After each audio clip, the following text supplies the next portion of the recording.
Cuando tenía como 10 años, participé en un grupo de la iglesia que se llamaba Los Embajadores del Rey. Los Embajadores del King. Un nombre muy pretencioso para niños de 10 años. Pero en ese tiempo había varios grupos, dependiendo de la edad. Estaban los Rayitos de Sol. Uno partía ahí a los 5 o 6 años. ¡Rayitos de Sol! ¡Rayitos de Dios! Eso teníamos que gritar cuando partía la reunión y cuando terminaba. Esa hueá marcó mi vida. Hay noches en que me despierto gritando Rayitos de Sol, Rayitos de Dios. Después de los Rayitos de Sol venía la escuela dominical. Y después venían los Embajadores del Rey. Yo hice todo ese trayecto. Me cagué la vida con la infancia, con toda esa carrera cristiana. Los Embajadores del Rey se supone que eran como un grupo de estudio bíblico, un grupo de oración. Pero en realidad éramos como los trabajadores del lugar. Éramos los trabajadores de la iglesia. Cada vez que había que mover una banca, ahí teníamos que ir. Los Embajadores del King. Cada vez que había... El hermano Rogelio necesita pasar la ofrenda, necesita ayuda. Allá teníamos que ir a ayudar al hermano Rogelio. Cada vez que había que llenar la tina bautismal con agua, teníamos que llevar ollas con agua, llenar la weá. Y sobre todo teníamos que hacer representaciones de la Biblia. A veces al pastor se le ocurría sostener, apoyar su sermón en una representación bíblica que hacíamos nosotros con nuestros modestos dotes artísticos. 3 niños en el escenario frente a toda la iglesia ahí replicando los diálogos de la Biblia con una sábana en la cabeza, sin ningún esmero en la escenografía, nada, una weá pero tan triste. Y siempre, con frecuencia, nos pedían representaciones de pasajes de la Biblia, teatro cristiano y un sinfín de weas para hacer el ridículo en nombre de Dios en el culto del domingo. Recuerdo que hice de Jesús, del buen samaritano, el hijo pródigo. Igual, como éramos niños, lo pasábamos bien. En el fondo, no lo hacíamos por una fe irrestricta. No, nuestros papás nos llevaban y teníamos que pasar el rato, así que hacíamos lo mejor que podíamos. Hacíamos el tonto, nos divertíamos igual. Pero un día, los Embajadores del Rey se dividieron en varios grupos. Y a mi grupo le tocó representar el cuento de Jonás. Yo no sé si ustedes recuerdan o alguna vez supieron el cuento de Jonás. Yo tampoco me acuerdo mucho, pero en resumen, a Jonás se lo come una ballena. Es el resumen. Pero se lo come una ballena porque a Dios le da la hueá, para variar. Se supone que Jonás era un profeta que tenía que ir por orden de Dios, tenía que ir a predicar a Nínive. Nínive era como una aldea, un drugstore, no sé, como un lugar donde tenía que ir a predicar, pero le dio paja ir y no fue, desobedeció a Dios. Ahí está el problema, desobedeció a Dios. Siempre me acuerdo de esa weá. Eso fue lo que hizo Jonás, desobedeció a Dios. Entonces, ya sabemos lo que pasa cuando se le desobedece a Dios. Pues a Dios le da la weá y cagaron. Porque Jonás se sube a un barco y se va navegando en dirección contraria a Nínive. Y ahí Dios le manda una tormenta. Finalmente Jonás va a parar al agua. Llega una ballena, se lo zampa. Y Jonás está dentro de la ballena como por 3 días. Hasta que se le ocurre suplicar a Dios. Por favor, Diosito, sácame de acá, por favor. A Dios le gusta eso, que le supliquen.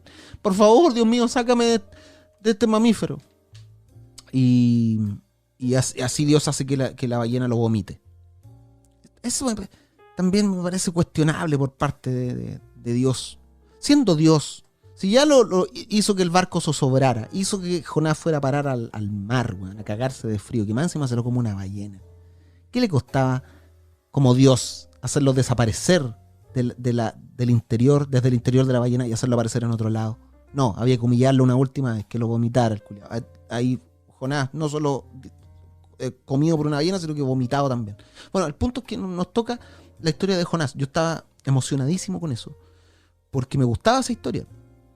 Y yo estaba muy aburrido de representar las mismas historias fome, weón, siempre vestido con esas sábanas como túnicas, poniendo un par de ramas como árboles. Estaba chato de eso. Que si vamos a hacer esta historia, si vamos a representar la historia de Jonasito, la vamos a hacer bien. A mis 10 años yo dije, esta weá va a ser una mega producción. Esta weá va a ser el Ben-Hur de la primera iglesia bautista de Temuco. A mis 10 años me voy a consagrar en el nombre de Dios, conchetumare. Empecé a hacer dibujos de una escenografía, pero a toda raja. Hasta cambié, me di una licencia artística y cambié el libreto de la Biblia. Sí, le escribí otra cosa al que iba a hacer de Jonás. Le pedí ayuda a mi viejo. Mis viejos estaban separados. Entonces mi papá hacía cualquier cosa con tal de quedar bien con mi vieja. Yo le pedí un montón de weas y él las hacía. En parte también por pasar tiempo conmigo y darme en el gusto. Pero cualquier ocurrencia que yo tenía de esa índole, como que me ayudara a hacer una escenografía, que me ayudara a hacer un auto, una vez le pedí un robot, un taca-taca, él lo hacía. Y mi viejo no era muy bueno para dar plata, no era bueno para dar plata al hombre, pero cuando yo le pedía este tipo de manualidades, el sujeto se las jugaba. Entonces, si yo le pedía una ballena, él lo iba a hacer.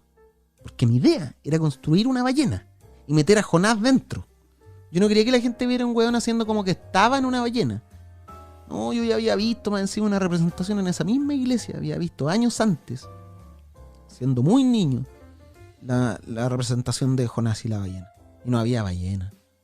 No había ballena, por la chucha. ¿Cómo vas a representar la historia de Jonás sin la ballena? No me saquís la ballena, la única weá buena que tiene esa historia. Por último, dibuja la ballena, no sé, algo. Pero no me saqué la ballena. No había ballena. Había un weón tirado en el suelo, haciendo como que estaban dentro de una ballena. Me dio pena, me dio vergüenza. Se supone que esa obra tenía por objeto incrementar la fe de la gente, no sé. Pero no, a mí me dio pena. Me dio pena mi iglesia. No iba a permitir que pasara esa weá de nuevo. Mi idea era construir una ballena. Así que le dije a mi padre que necesitaba construir una ballena gigante para meter a Jonás. Mi padre me dijo que sí de inmediato. Y se esforzó en hacer una ballena. Le dije, viejo, necesito un armazón de ballena para que alguien se meta adentro. O sea, necesito, no que esto sea como un papel craft, no, necesito una estructura, alambre, necesito soldadura. Mi viejo tenía un taller en Quepe. Quepe está ubicado 16 kilómetros al sur de Temuco. Una aldea muy similar a la aldea de Asterix. Y el taller de mi viejo estaba al lado de su casa. Un galpón gigante. Siempre estaba lleno de herramientas, cables, alambres. Ahí también mi viejo hace sus asados. Tiene un bar. Entonces cada vez que yo le pedía algo, él lo trabajaba en su taller. Además que mi viejo tenía unos maestros muy buenos. Unos maestros muy secos. Los que trabajaban ahí con él. Y lo ayudaban a hacer todas las cosas que yo de repente le pedía. Eran muy secos. Estaba el maestro Calixto Zamora Repol. Un trabajador que mi viejo tuvo durante mucho, mucho tiempo. Eran amigos prácticamente. Era curioso, sí, porque no se hablaban. O sea, no tenían conversaciones largas, no tenían conversaciones duraderas. Lo único que hacían durante toda la tarde era decir el nombre del otro. Eso, yo a veces los miraba y estaba mi papá martillando alguna weá. El señor Calixto estaba uniendo algunos cables, cada uno trabajando en lo suyo, y lo único que se escuchaba era a mi papá decir Calixto, y don Calixto le respondía Valdemar, que es el nombre de mi padre. Calixto, Valdemar, y así Calixto, así pasaban toda la tarde. No había un hola, ¿cómo estás? ¿Cómo te ha ido? ¿Y tu familia? Nada, lo único que ocurría durante todo el día era un Calixto, Valdemar, Calixto. De repente mi hijo estaba solo en el taller y aparecía Calixto, llegaba del almuerzo, qué sé yo. Mi papá le decía, Calixto, Valdemar, Calixto, Valdemar. Yo creo que se gustaban. Siempre he pensado que ellos se gustan. Hasta el día de hoy yo creo que se gustan. No hablan mucho, pero diciéndose esas cositas nomás, yo creo que se gustan. Calixto era en ese tiempo tenía como 50 años. Ya mayor. Había tomado mucho durante su vida, había perdido a su familia, a sus hijos. Y estaba en un plan de no tomar. No bebía nada. Bebía muy poco. Estaba como rehabilitando. Lo único que hacía era trabajar. Entonces le di las indicaciones para hacer la ballena. Empezaron con el armazón. Mi tía Mariela era buena para las manualidades. Ella tocaba guitarra en la parroquia de Quepe. y hacía todas las manualidades y adornos en esa parroquia, así que se encargó de la parte artística, fue la directora artística de lo que denominé Operación Jonás. Ella se encargó de hacerle los ojos a la ballena, forrar la estructura, hacer un interior. El interior de la ballena estaba ejecutado, pero de forma impecable. Le di todas las indicaciones también de cómo quería el interior, porque yo quería que Jonás estuviera cómodo para actuar. Tenía que haber un espacio con cojines dentro de la ballena para que Jonás estuviera ahí, así como echado. Así que la operación Operación Jonás estaba funcionando, pero de manera increíble. Toda la semana estuve pensando en esa ballena. Toda la semana. A nosotros nos pidieron esta obra un domingo y la presentación de la obra era el domingo siguiente. Teníamos una semanita. Entonces yo durante toda la semana fui a ver los avances de la obra a Quepe. Era apoteósica. Era una mismísima ballena con estructura de alambre. Estaba soldada en sus extremos, en sus partes, en sus partes más críticas, como estructura crítica. Ahí estaba soldado. Tenía ruedas, bueno, una base de madera. De costado era una ballena y por el otro lado tenía un agujero en el que se podía ver el interior de la ballena, donde iba a ir el actor haciendo de Jonás cómodamente en los cojines. Bueno, me sentía como cuando Carlo Rambaldi vio a E.T. Se dije, esto va a revolucionar la cristiandad. Estaba emocionadísimo porque nos permitía entrar la ballena al escenario. De un lado se ve como una ballena normal y después la girábamos y se veía el interior. La wea buena. La iglesia se iba a caer a pedazos. Había poco tiempo, una semana. Entonces el sábado, la noche anterior, se iban a hacer los últimos ajustes en el taller. Entonces mi viejo iba a llevar la ballena directo a la iglesia. Mi viejo tenía que estar ahí a las 9 de la mañana. Domingo 9 de la mañana entregando la ballena. Yo estaba esperando ansioso esa noche. Ni dormía. No, esa semana no dormí. Esa noche no dormí nada. Lo único que quería era que la iglesia viera esa gran ballena, esa gran obra. Jonás, comido por una ballena. Con una ballena en la iglesia. Mi viejo no llegaba.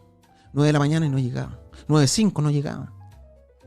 No era una época de celular, así que uno solamente podía hundirse en su ansiedad y pensar la peor weá posible. No llegaba nomás. No podía llamarlo para que me dijera, no, que voy saliendo, voy llegando. Una vez mi papá me dijo, voy saliendo, voy llegando.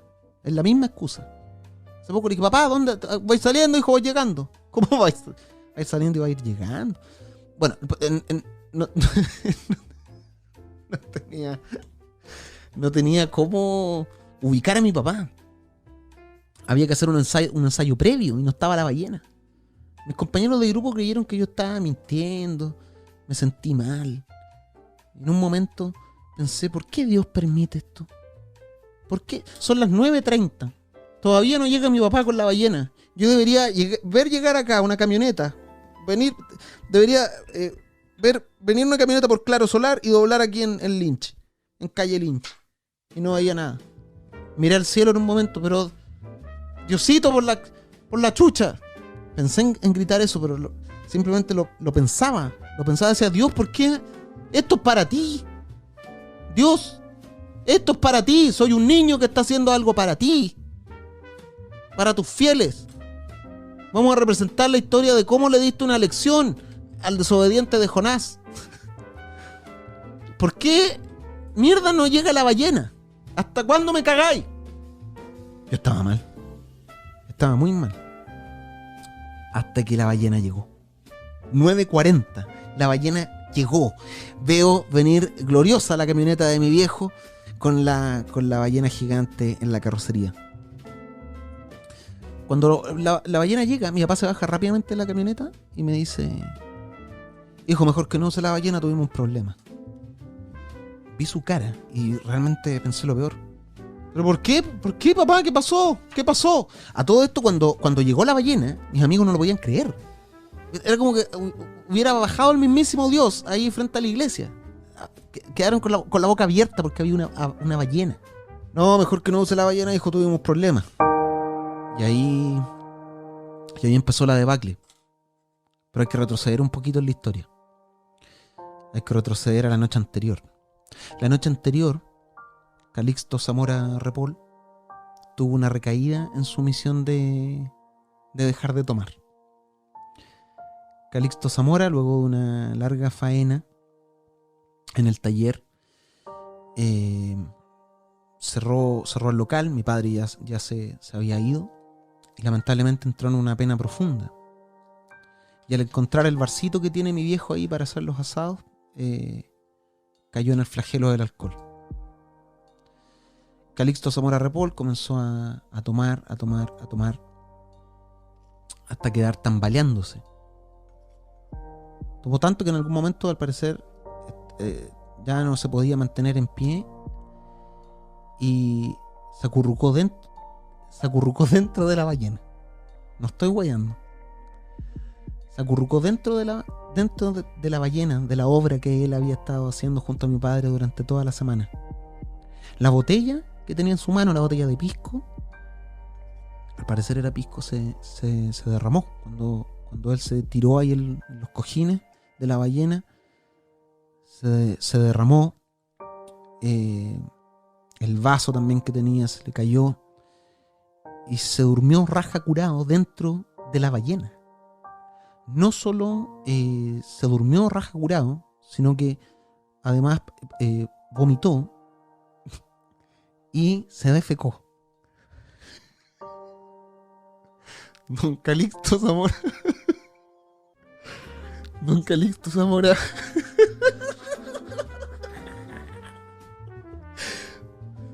No estoy hueando, estoy hablando completamente en serio. Don Calixto Zamora.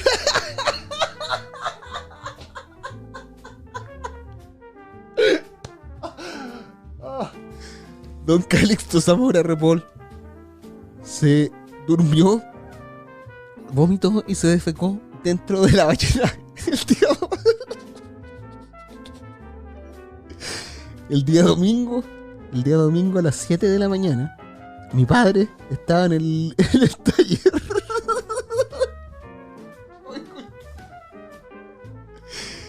Ustedes no crean que porque yo me río, esto no es real. Obviamente me da risa recordarlo ahora de grande, pero cuando era niño, esta weá fue una tragedia.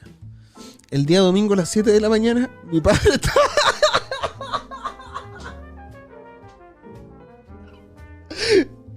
El día domingo a las 7 de la mañana. Ya, weón. El día domingo... Oh. Disculpen, pero estoy cagado de la risa. El día domingo a las 7 de la mañana, mi padre estaba en el taller para cargar la ballena a la camioneta. Entonces, llega al taller. Él estaba en su casa, al lado. Entonces, cuando abre la reja, o sea, cuando abre el taller, se encuentra con Calixto Zamora Ripoll, el maestro Calixto. A las 7 por lo tanto a las 7:05 minutos es testigo de, y con esto cito a mi padre, cito: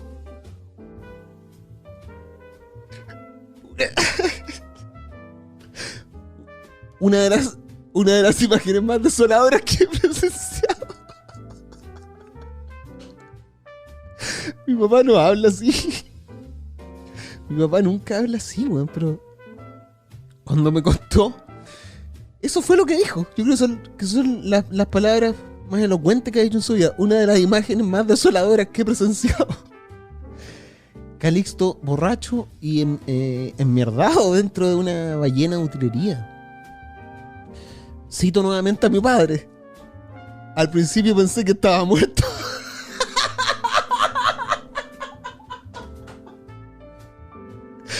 Espérate, y cito de nuevo. Cito de nuevo. Parecía... Cito... Oye, bueno, estoy llorando de la risa. Cito de nuevo a mi padre: al principio pensé que estaba muerto. Parecía como que la ballena realmente lo hubiese devorado.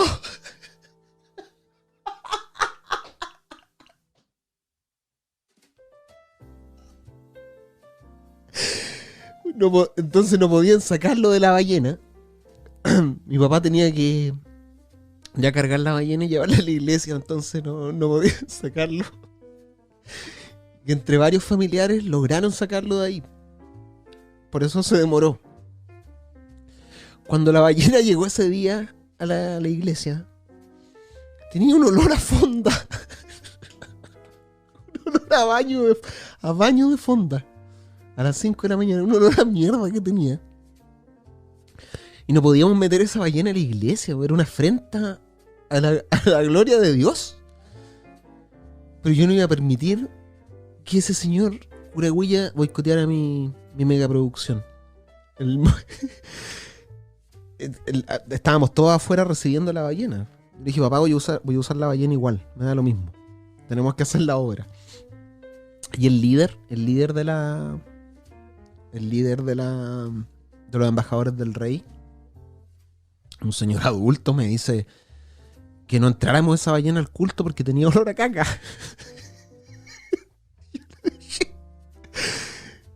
Creo que fue uno de mis primeros actos de rebeldía. Le dije, cállese. Le dije, cállese. A mi monitor de los embajadores del rey le dije, cállese.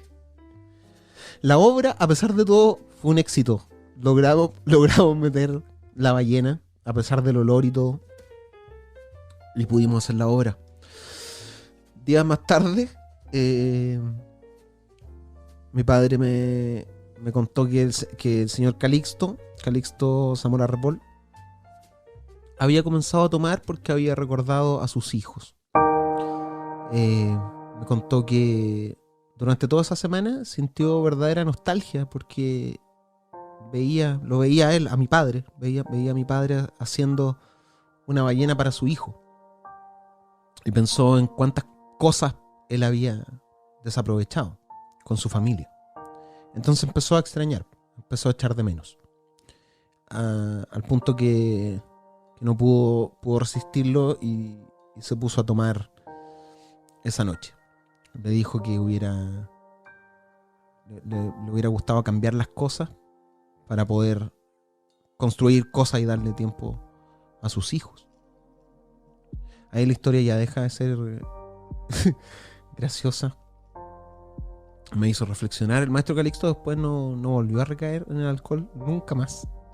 Nunca más, hasta hoy, que está vivo ya muy, muy viejito. No sé si es pareja de mi papá, yo creo que sí, pero